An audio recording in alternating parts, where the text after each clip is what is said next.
안녕하십니까. 제가 법을 담당하는 정인홍입니다. 자, 출제 경향부터 보자고요. 법은 좀 출제 경향이 좀 들쑥날쑥합니다. 출제위원들이 좀 출제 방침을 잘 안 따는 것 같아요. 이번 올해 시험 보신 선생님들도 보면 이건 뭐 개론서에 언급될 만한 이야기가 아닌 게 또 출제가 됐어요. 그 민법 그 변제자 대의 계산 문제 그건 뭐 개론서에 나올 이야기가 아니거든요.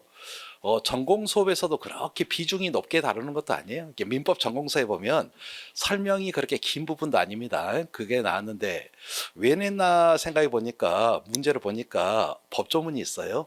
그러니까 이건 우리 그 대학 들어갈 때 그 비문학 독해 있죠. 너 한글 읽을 줄 아니? 뭐 거의 그 시기의 문제더라고요. 그래서 문제 새로운 용이 나왔습니다. 새로운 용이 나왔고 전에도 보면 조금씩 이게 반칙이라 그럴까요?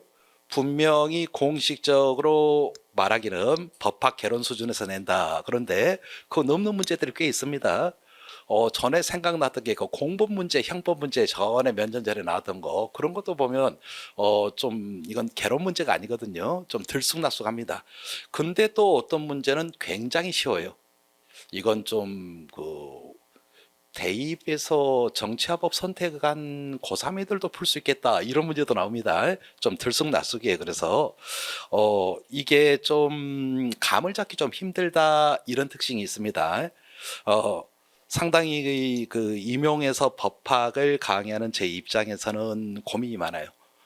이걸 이제 좀 깊게 들어가면 너무 양이 많아서 가성비가 떨어지고 너무 얇게 하면 또 빠져나가는 게 많고 거기에 대해서 항상 고민하고 가장 어떤 게 효율적일지 생각을 하면서 교재도 만들고 문제도 만들고 수업 준비하고 있습니다. 이번 시험은 난이도가 어쨌었냐 그러면 이제 과거 10년간을 본다면 좀 중상위 난이도 작년도 사실 중상위 난이도였거든요. 그 정도 난이도다 이렇게 말할 수 있고요. 문제 출제 비중은 법학이 좀 다른 분야보다 뭐 적지는 않아요. 어, 뭐 작년에는 이보다 좀 더 많이 나왔었는데 올해는 그 16점이 나왔더라고요. 16점 문제 나왔고요. 이제 궁금한 게 이제 공부 방법일 텐데요. 어, 일단 교과서 교사형 지도서는 좀 볼 필요가 있습니다. 이건 왜 그러냐면 난이도 높은 문제도 있지만 낮은 문제도 있죠. 사실 저는 그렇게 생각하거든요. 시험에서 당락을 어떻게 결정되냐. 난이도 낮은 문제에서 실수를 해버리면 절대 안 돼요. 이건 무조건 맞아야 돼요. 난이도 높은 문제 경쟁자 선생님들도 좀 감점 당할 만한 걸 나도 감점 당했다 해가지고 치명적이질 않아요. 그런데 누구나 다 이건 교과서 교육과정의 수준에서 쓸 수 있는 건 나만 틀려보면 안 되거든요. 그래서 이건 필독서로 보고요.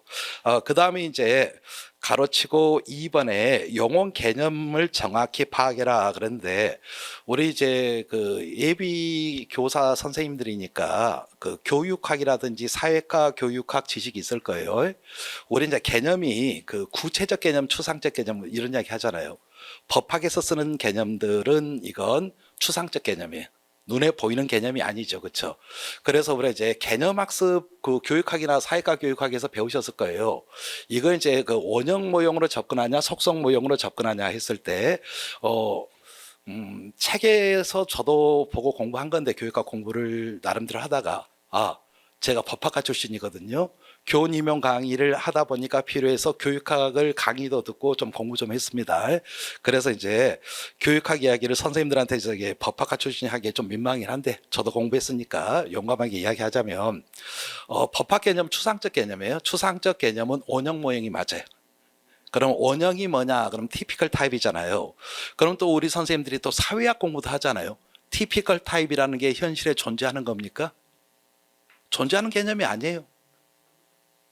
그 갑자기 그 사회학 책에 막스 베버 그 사회적 행위 구분 이런 데 보면 티피컬 타입이란 개념이 나오죠. 실제하는 게 아니에요. 이것은 어떤 이념형 이상형입니다. 그래서 우리가 이제 법학에 나오는 굉장히 낯선 용어들이 많을 거예요. 그런 용어들을 볼 때 속성으로 접근하기보다는 티피컬 타입으로 접근해야 되는데 티피컬 타입은 실제 존재하는 게 아니에요. 그러니까 선생님들이 이제 판례 공부한다 그러죠. 사실 판례는 티피컬 타입은 아니에요. 이게 대법원까지 가가지고 판례가 남았다는 것은 논란의 여지가 있으니까 대법원까지 한 거예요. 완전 티피컬 타입은 논란의 여지가 없기 때문에 사실 대법원까지 가지도 않아요. 그래서 어떤 대법원 판례보다는요, 아주 전형적인 어떤 티피컬 타입, 이걸 공부해야 되거든요. 그럼 이건 판례에도 없는 겁니다. 그것은 제가 수업 시간에 말씀을 드릴 거예요. 그래서 교재에 좀 필기가 좀 필요한 부분이 있고 제가 판서도 좀 할 겁니다. 그래서 어떤 개념이 나오면 이 개념에 대해서 어떤 티피컬 타입을 이야기합니다. 그리고 티피컬 타입이 실제 존재하는 것보다 굉장히 단순화가 됩니다. 그래서 그 개념학습, 그 교육학이나 사회과 교육론에서 말하면 자동차의 티피컬 타입이다 그러면 실제 존재하는 자동차보다 굉장히 단순화되거든요. 그래서 그 어떤 자동차의 티피컬 타입이다 그러면 뭐 애들 어떤 유치원에서 쓰는 그 자동차 그림이 있죠. 굉장히 단순화돼 있죠. 뭐 문이 달려 있고 사람이 탈 수 있고 핸들이 달려 있고 그리고 뭐 바퀴가 달려 있고 사람이 탈 수 있는 공간 뭐 이런 식으로 굉장히 티피컬 타입은 간단한 그림을 나타내잖아요. 그런 식의 어떤 사례를 많이 말씀드릴 거예요. 예를 들면 계약이 뭐냐 그러면 아주 티피컬 타입으로 실제 현실에 있는 걸 굉장히 단순화시켜서 그걸 갖다가 제가 해드릴 겁니다. 이건 이제 선생님들이 혼자 하시기는 굉장히 힘들어요. 그 티피컬 타입을 판례를 본다 하더라도 판례 자체는 티피컬 타입이 아니라 오히려 좀 이 개념이 해당되냐 안 되냐 논쟁이 굉장히 많았기 때문에 대법원까지 가서 판례가 나온 거라서 오히려 처음부터 티피컬 타입 공부하는데 판례를 보는 건 별로 좋지 않고요. 그건 이제 티피컬 타입으로 개념이 익숙해진 다음에 좀 봐야 되는 측면이 있고요. 그리고 이제 저 어떤 개념 정의를 보고서 티피컬 타입이 바로 감 잡히진 않아요. 왜 그러냐면 개념 정의라는 것 자체가 결정적 속성을 가지고 개념 정의를 하잖아요. 그러니까 어떤 굉장히 많은 구체적 사례들의 공통적인 속성을 뽑아가지고 다른 개념과 구별되는 어떤 결정적 속성을 뽑아가지고 그걸로 개념 정의를 하거든요. 그래서 개념 정의를 봐서 이게 이해가 되는 게 낮아요. 별로 없습니다.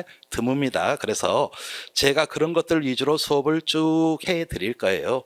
그래서 한 두세 개씩 티피컬 타입에 해당되는 거 간단한 사례들을 많이 저랑 공부하면 필기를 하게 되실 겁니다. 그 다음에 이제 공부 깊이 수준인데요. 법학이요. 제 과목이라서 제가 이렇게 말하지 않는가라고 생각할 수도 있는데, 일반 사회에 5개 파트가 있잖아요. 가장 연구가 많이 진행된 부분이. 역사가 굉장히 깊습니다. 역사가 굉장히 깊어요. 우리 그 중학교 교과서에도 그런 말 나오죠. 뭐 로마법 발달했다. 그때부터 법학이 학문의 체계를 가지고 있었어요. 2000년 역사입니다. 역사가 굉장히 깊어요. 거기에 비해서 다른 학문 같은 경우는 어떤 학문의 틀을 갖춘 거, 이게 좀 역사가 법학보다는 좀 짧다고 저는 생각합니다. 정치학 같은 경우는 마키아벨리 때부터 이야기죠. 뭐 마키아벨리는 거의 군대 와서 이야기잖아요. 그리고 뭐 경제학 같은 경우는 많이 잡은 애덤 스미스, 조금 본격적으로 보면 알프레드 마샬부터 잡잖아요. 그럼 역사 자체가 지금 비교가 안 되거든요. 사회과 교육학이나 사회학 같은 경우도 사회학도 뭐 콩투부터 잡는다 하더라도 얼마 역사가 안 돼요. 사회과 교육학은 진짜 20세기 와가지고 생긴 거잖아요. 법학이 역사가 깊어요. 학문적 축적이 굉장히 많이 돼 있어요. 그래서 공부를 갖다 깊이 조절을 안 하면 너무 양이 많아요. 너무. 그렇다고 해서 또 이게 교육 과정에 맞춰서 해버리면 출제 그동안 기출된 거면 빠지는 게 너무 많아요. 이 조절은 선생님들이 각자 판단해서 하기보다는 굉장히 힘든 측면이 있습니다. 그것은 제가 고민해가지고 제가 신도 아니고 저도 완벽하진 않지만 우리 수험생인 선생님들보다는 제가 감이나 촉이 더 발달돼 있으니까 제가 그 역할을 해드릴 거고요. 자, 그 다음에 이제 추천 도서인데요. 추천 도서인데 우리가 이제 경제 논리를 아시는 일반 사회과 선생님들이니까요. 이 출판이라는 것은 시장 수요에 맞춰서 출판이 됩니다. 출판이라는 것은 간단해요. 경제학 책 같은 경우는 시장 수요가 있어요. 그러니까 우리 그 교원 임용 일반 사회 선생님들 말고도 경제학이 시험 과목인 시험들이 꽤 있습니다. 시장 수요가 있어요. 그러면 경제학 책은 수요가 있기 때문에 책이 많아요. 그리고 법학을 비교하자면 법학 같은 경우는 시장 수요가 많냐 했을 때 차라리 이 법학 개론은 시장 수요가 별로 없어요. 차라리 헌법이면 헌법, 민법이면 민법, 형법이면 형법, 이게 시장 수요가 있어요. 그러니까 다른 시험에 보면 무슨 민법이 시험 과목인 시험 꽤 있어요. 뭐 공무원 시험도 있고 뭐 공인중개사 시험도 있고 여기저기 그런 시험들이 있어요. 그래서 그런 어떤 개별 전공 학문에 대한 어떤 그런 책들은 많은데 우리 교원 임용에 맞는 개론서 시장은 시장이 별로 없어요. 그러다 보니까 믿을 만한 개론서가 없다는 게 문제입니다. 그래서 이 말은 진짜 좀 조심스러운데요. 제 책 보셔야 돼요. 없어요, 시중에 책이. 그래서 제가 대학 다닐 때 경제학 그러면 옛날에 삼인공저라고 중앙대 교수님 세 분이 쓰신 거 저도 그걸로 공부했거든요. 그게 뭐 그런 게 있어요. 바이블 같은 책이. 그리고 요즘 같은 경우는 그 이인공저 서울대 교수님들 책 또 이런 게 있어요. 또 사회과 교육학 같은 경우는 또 서울대 교수님이 쓰신 그 책 있죠. 뭐 그런 책들이 있더라고요. 그런데 법학계로는 그게 없어요. 그래서 그냥 저랑 공부합시다. 가이드에서 만납시다. 좀 민망하긴 한데 항상 어떻게 하면 우리 선생님들을 좀 효율적으로 시험 공부를 해서 합격할 수 있을지 치열하게 고민하면서 열심히 할게요. 네, 이상으로 마치겠습니다.